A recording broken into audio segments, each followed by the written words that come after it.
July 2023 video horoscopes for the 12 signs with me, Lada, from Astrolada.com. I'm so excited. July, we have some of the most karmic configuration in the sky. Pluto, which is considered the planet that governs the evolution of the soul and the evolutionary path, and the most karmic and fatal and fated events will square the karmic nodes, which are considered the north node is the true north of the soul, the new karma soul has to create. The south node is the past karma soul has to create. So some very pivotal fated karmic events will happen, like the universe is no longer waiting for you to make up your mind. It's giving you consequences of your actions and is realigning you to the path that is most appropriate for your soul, whether you're ready or no. So some events that I'll say for each sign what these events will be will trigger a specific big consciousness shift and realigning of your karmic direction and the karmic path in life for your soul during the next month, July and into August. And we'll speak what events this can be for each one of you. But something pivotal, very important, is happening, guys. And Venus is turning retrograde, but helping this process with a trine. So I'm very excited for this month. And before I start, Nikola Stojanovic, my past teacher, the late Nikola Stojanovic, his books are still not out. His daughter is trying to publish them. He's the most genius astrologist who ever lived. But we're releasing all his courses, 9 courses, for a discounted price, or you can choose just 3 of his courses in a package and get them. This is part of my Lada's Top Picks that continues the whole till October 2023, where I recommend you the best astrology courses and the themes, and Nikola Stojanovic is for everything. I mean, if you want to do astrology like a magician, like a psychic almost, check out those courses. I cannot recommend them enough. And of course I do Q&A live once per month for each group till October. If you have questions for every new package of course I recommend. So thank you. Let's begin July. Gemini, Sun, Moon, Rising, July 2023. Gemini, the most important events this month is of course the change of the nodes, the karmic nodes as we call them. And they're activated by the most karmic planet into a T-square, very karmic month. That's what I'm telling everyone. It's like, you know, some pivotal events will happen, but for you, the nodes are changing into signs that are supportive for you for the next year and a half. Actually, from Gemini, the nodes towards the 10th, 12th is moving into Aries, the north node, and that's an axis. These are not planets, but an axis. Well, the south axis of the karmic nodes is moving into your 5th house. So what can you expect for a year and a half? Well, whatever the north node is, that's where we become hungry for that area of life. We become temporarily passionate about it, even if we normally are not so interested in it.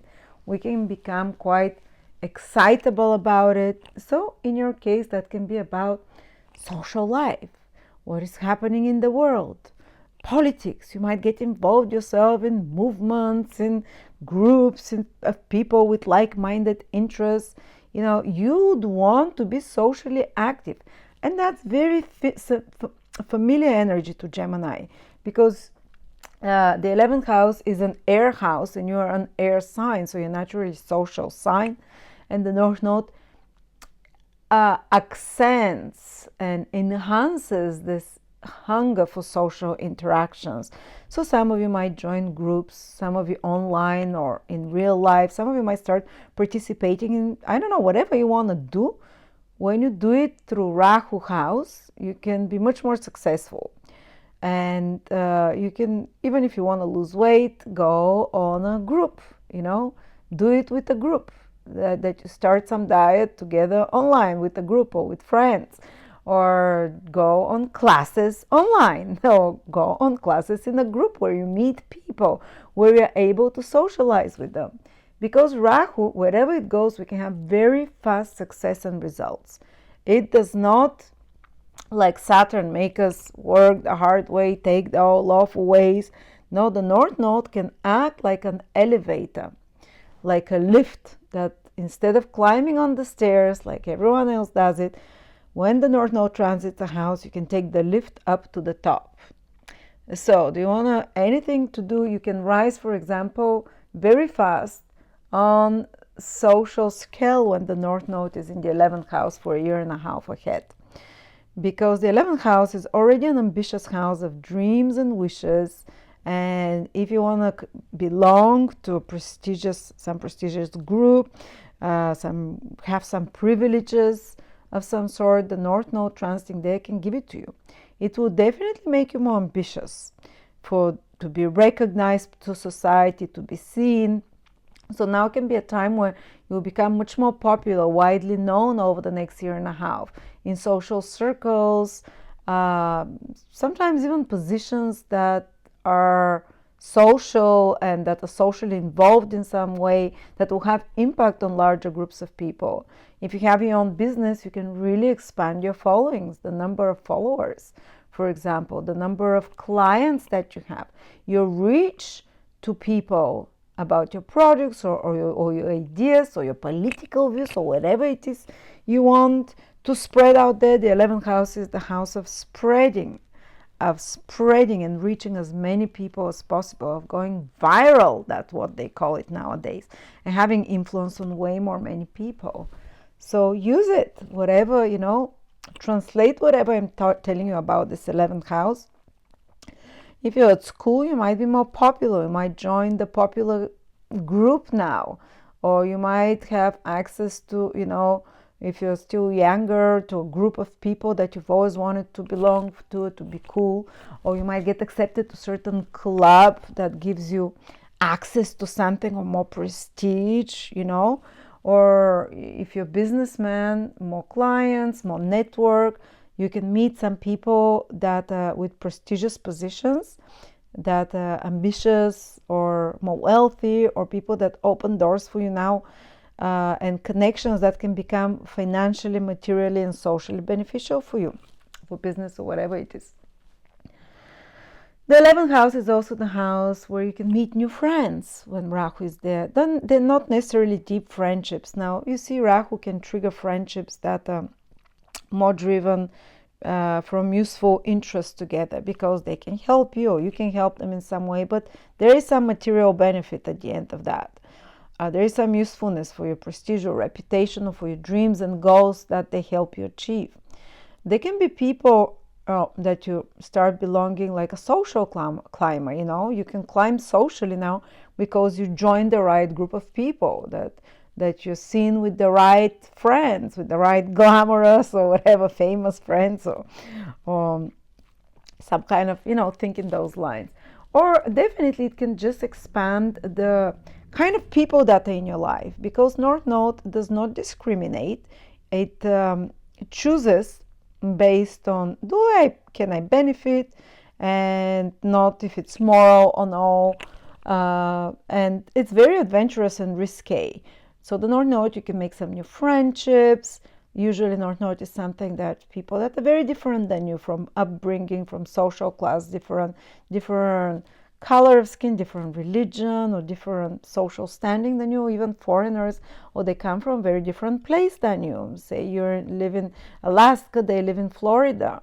Very different energy about them, new energy, something that breaks you out of the routine. Such kind of people enter your life that think differently, that are a bit risky for you, that feels like they're foreign, that are not similar to you, but it's exciting. They can open opportunities there. All right. What does the South Node in the 5th house mean? Well, maybe sometimes it can be neglecting a little bit your children because you're too focused on what's happening in the world, to be socially recognized, or to achieve your goals and wishes and dreams there in the 11th house, or connecting with others a lot more, so you're not so much in your heart, you're more in the social cloud.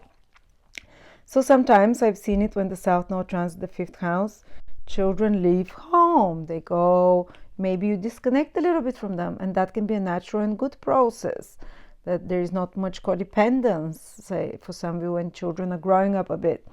Or sometimes the South Node there can indicate in some more extreme cases, that there is some crisis in your relationship with a child. Let's hope it's not that. But there is a possibility, especially because Pluto is squaring this month the nodes in your 5th, in your 11th. So there might be some dilemma you have to solve there about your priorities, about your values connected to children or connected to your love life as well. The 5th house, when the South Node is there, you might have to let go and sacrifice some romantic relation or connection because of certain goals and ambitions, or because other people say so, because society thinks it's better for you. And I know you attempted to say, well, when the South Node is in the 5th house, I'm not telling you shouldn't follow your heart, but somehow if you want to have fast results, when the North Node is in the 11th house over the next year and a half, ask others for advice. It's almost like the social opinion can be important for you in some way and can give you a faster results.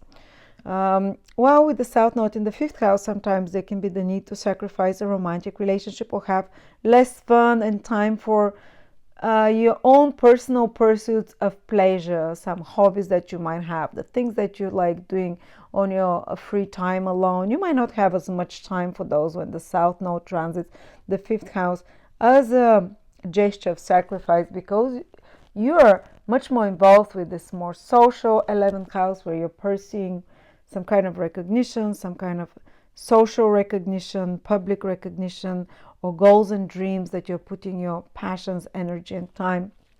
And that's why maybe either children or loved ones you're not going to be so involved there. And sometimes in extreme cases, as I said, they might be letting go of romantic interest, partner, letting go of some kind of hobby that you've had. This doesn't block you and the South Node does not block you from experiencing any of those things: romantic relationship, children, creative pursuits, but it can make you a bit disinterested in them. Of course, unless you have something in Sagittarius like the Sun or the Ascendant or the Moon, then it flips, so you feel a bit of both, just like I have, like Ascendant in this sign, Moon in the other, so then it's something, you feel it a bit of both. Now,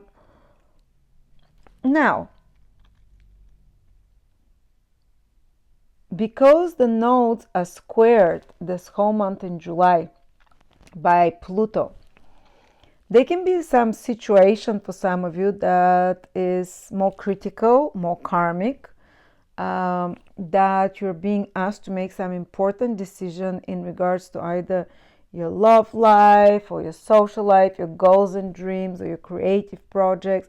And there is some skip step that this Pluto triggers. A square to the nodes is always indicates a skip step in something, and in this case it's Pluto in the 8th house. I don't know, like digging. You might have to dig up in something deep, maybe with a psychologist, maybe on your own, like some secret can come to the surface, some sudden realization about something about your shadow side, or something of a darker side, or something that was buried below, that can trigger you this month. And there might be some very deep psychological realization that is happening, that is triggering this whole karma release, and hopefully being freed from some karmic situations as well, while pushing you into a new karmic situation. So even if there's some crisis in romantic relationships, or with loved ones and children, or some creative project of yours, there is something possibly that was hidden till now, or buried or traumatic, that might be released and hopefully healed, and that will trigger change there. I cannot be very specific. Again, one needs to know the specific situation of the person they're talking about to know how it can play out. That's why astrology is a psychic. You tell them your own situation in detail, and then they can say, well, this is a possibility how this can play out, and so on. But something karmic, some kind of a build-up of karma that gets released this whole month in July. It builds up. Pluto squares the nodes, and it can come out from any of those four, or even this angle in the second house of finances.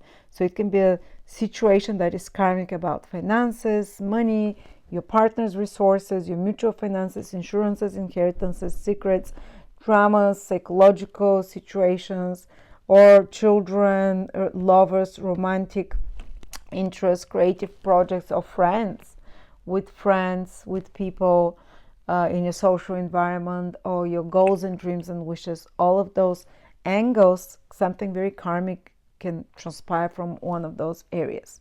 What is helping in this process is Venus, that is keeping a trine with the North Node and sextile with the South Node all the time from your third house, guys, because it's turning retrograde, so it's pretty much stays stuck around the same degrees for a long time this month. So maybe friends can help you. Again, in the third house is social house. Maybe talking it out with others can help you. Maybe reading about what is happening can help you. Or talk therapy. Or just spending time with people you love, that you hang out, that you talk, you communicate it with. Or just reading, talking, communicating, and so on. But Venus is turning retrograde. And that's great because, I love Venus retrograde. And in the third house for you, again, it's very supportive. It will enhance for you another social house. Just like the North Node for a year and a half will enhance this 11th house that allows you to manifest a lot of, the 11th house, more friends, more popularity, more gains and income. I forgot to say the North Node can make you more gainful, suddenly make more money. Well, Venus will also increase, or will help you, to keep things smooth in your social communications. Even if it's retrograde, Venus is still diplomatic, kind, polite. What can mean that it turns retrograde after the 22nd of July and the whole of August? You might meet up with friends you haven't met for a while. Teammates, workmates from the past, siblings, relatives that you haven't seen for a while. And if Venus is making good aspects in your horoscope from Leo, so if you have other planets in air and fire sign, then Venus will be making good aspects, then you have great times with those people. But if Venus is making challenging aspects, there might be some confrontations or some kind of needs to negotiate certain relationships with siblings, renegotiate them, find new rules for them, or maybe if it's not fair, you have to address it again in a diplomatic way, without sharp words, without threats. Venus does it charmingly with a silver tongue. And you have to solve certain problems with siblings, with relatives, or with neighbors, with teammates, if you work in a group, with workmates, with someone as well. These are people in your everyday environment, if Venus is making hard aspects from there, that you have to communicate on a daily basis, and check up your communications, that there are not some misunderstandings that you have to be more clear about and more specific about. Also some missing documents or papers or anything to do with documentation. When Venus starts going retrograde, you might have to redo a few of those papers, documents, agreements, to look over them. If it's not fully fulfilling you now, how can you change it that it's more fulfilling? Or if it's not fulfilling, you can even end such a contract or agreement with people. Of course, it can be a good time to check up your communication devices, to repair them, to fix them. Or if you want to buy second-hand, Venus retrograde can be okay for that. Second-hand car, second-hand phone, communication devices, and so on. You can reconnect with old teammates, workmates now. Old people in your environment from before can come. It can be for good again. But usually even Venus, even when it makes difficult aspects I always find it when it's retrograde in the third house is more, there can be some rethinking of who are the people in your life and change of the social environment. Yes, this I have seen. And you can even withdraw a little bit from the current social environment, but usually there is someone to fill in, like people you haven't seen in a while. There's emotional connection and bond. And there's also a lot of enjoyment of learning something. But while Venus is retrograde, it's something that you've studied before, something that you come back to, or maybe coming back to a project like online or marketing or communication project, or something to do with a website that you haven't completed, that you come back, or to some unfinished job that you come back to, which is third house, connected to education, to children, to learning, to courses, connected to community, to society, connected to neighbors, and so on. So let's see how this all plays out for you. But I think both the Venus was supporting Gemini with trines, with social support, the North Node. So the next few months ahead, you can become socially popular or socially supported and achieve your social goals. Or if you're a business person, reach to more clients. If you're a social figure, have more impact socially. And with Venus in your third house, your voice will be heard and you'd attract more associates that like you, that support you, and so on. So thank you. And yeah, I'll see you next month.